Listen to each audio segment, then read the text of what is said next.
contrast between their efforts, saying his campaign had the grassroots support to win rather than billions of dollars in the bank. Bloomberg can have his billions, but this is why we are going to win the election, he says. The rally was Sanders' second public event of the day, with Ocasio-Cortez of New York, who joined him on Friday for a 2-day swing through the First Nation Caucus state, which is pretty awesome to see.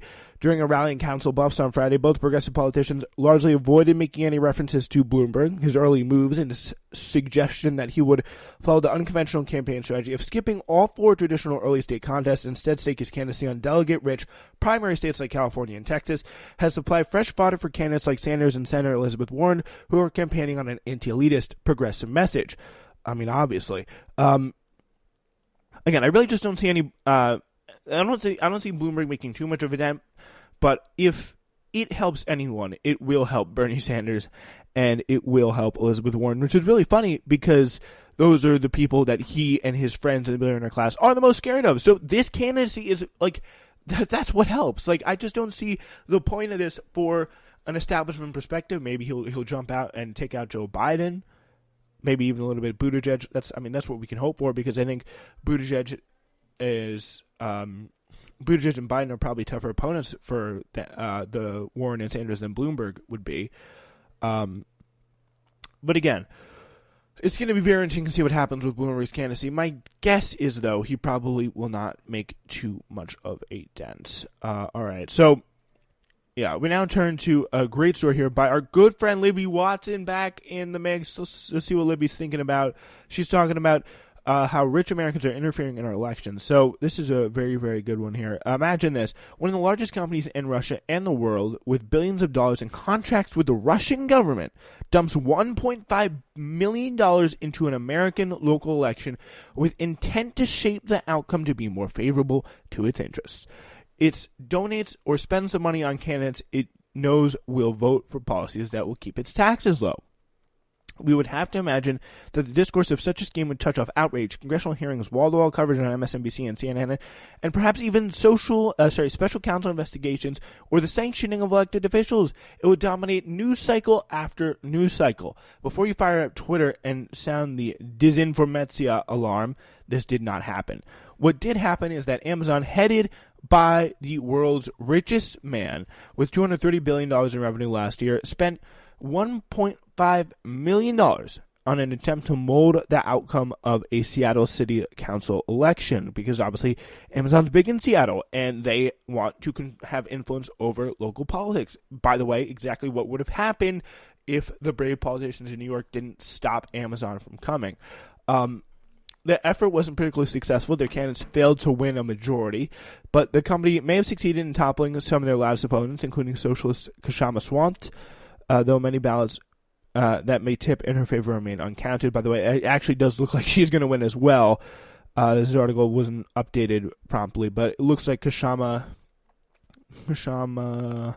Swant. It looks like she won.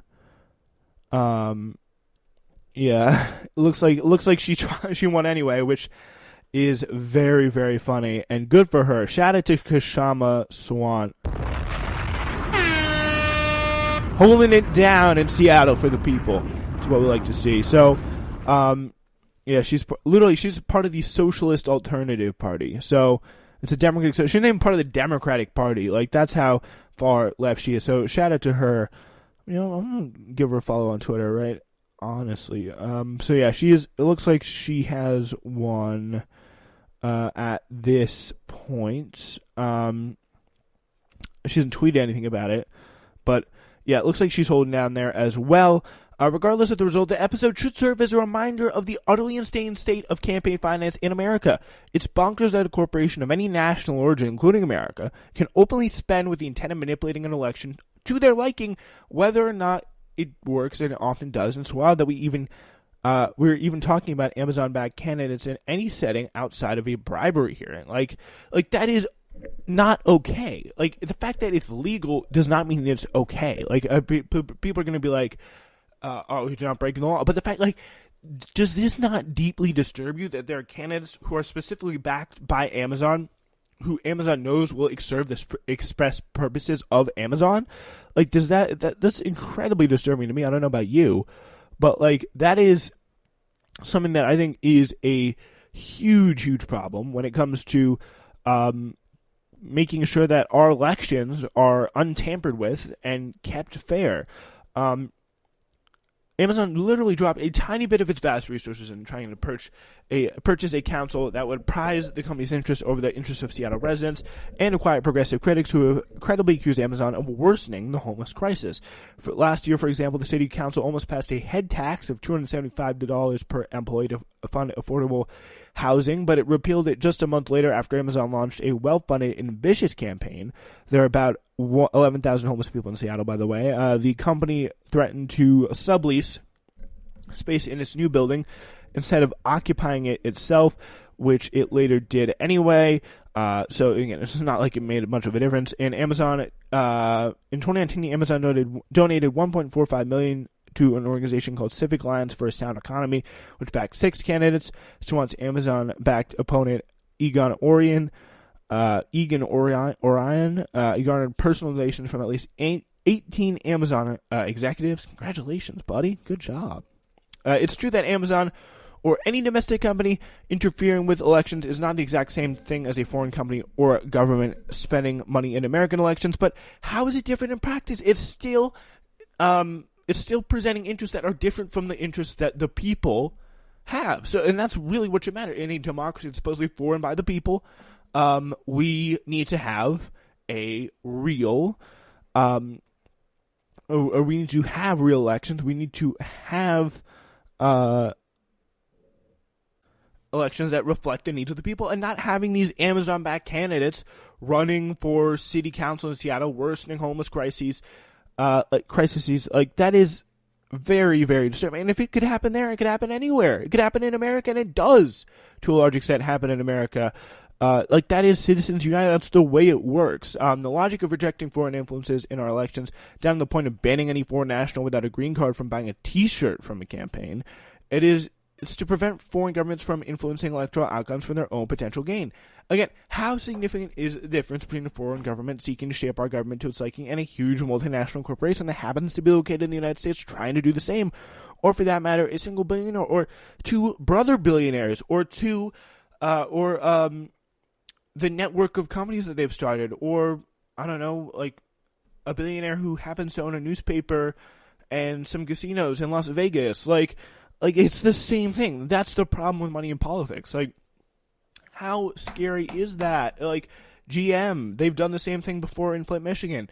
Literally self-funding one of their founders to run and become the mayor of Flint because the guy who was the mayor there was being too mean to them. Like, that's very disturbing. I think it's good that this largely was stopped in Seattle anyway. So that's a good thing for sure. But the truth is, it could happen again. It really could happen, I think, any time. So, yeah, I do want to get to you some of the results for this. Yeah, they put $1 million into this. Maybe they should have put in 2 because it did not work very well. I don't want to give them any more ideas here. But anyway, yeah, so pretty much you got the candidates who they really did not sway all Seattle Council races here. This is from the Seattle Times. An attempt by Seattle Metropolitan Chamber of Commerce to remake the council and ensure policies like the head tax, which was a per employee tax on high-grossing businesses that would have raised money for homeless housing services, was stopped by Amazon money. Again, that's an influence of something goods being stopped because of the influence of someone other than, or a group other than the elected, or the voters of Seattle. Like, that was a thing that was changed. The opposition has unlimited resources spent on turning voters against the tax. So that's why they stopped it.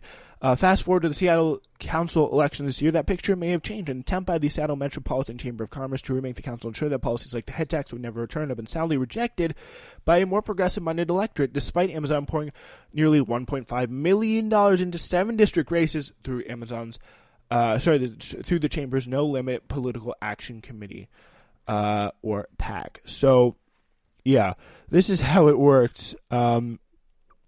The winners So let's take a look at District 1, 7 districts here. Lisa Herbold versus Philip Tavel. Philip Tavel received $373,167 from business-backed Amazon backed people, versus Lisa Herbold, who received $135,000 from labor, and Herbold won, so that's good. District 2, Tammy Morales and Mark Solomon. Tammy Morales received 60.3% of the vote with $51,000 in labor money versus business money, $229,544 from Mark Solomon. Pretty much the theme here: anyone with labor money, who received funding from labor money, was almost always less, except for Alex Peterson, who won with business money in the District 4 over Sean Scott.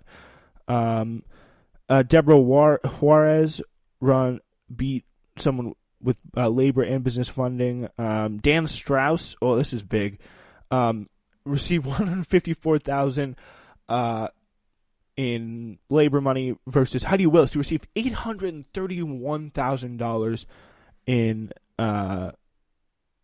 business money. She lost by 11 points actually to Dan Strauss and Andrew Lewis and Jim Pugel. Andrew Lewis won. He was funded by labor. Jim Pugel lost. He was funded by Amazon. And Kshama Swant, only $2,000 from labor, and $617,000 from Ingrid, who is a loser. So that is very good to see. But again, there's many, many different times where it could be pretty much the exact opposite. So, all right.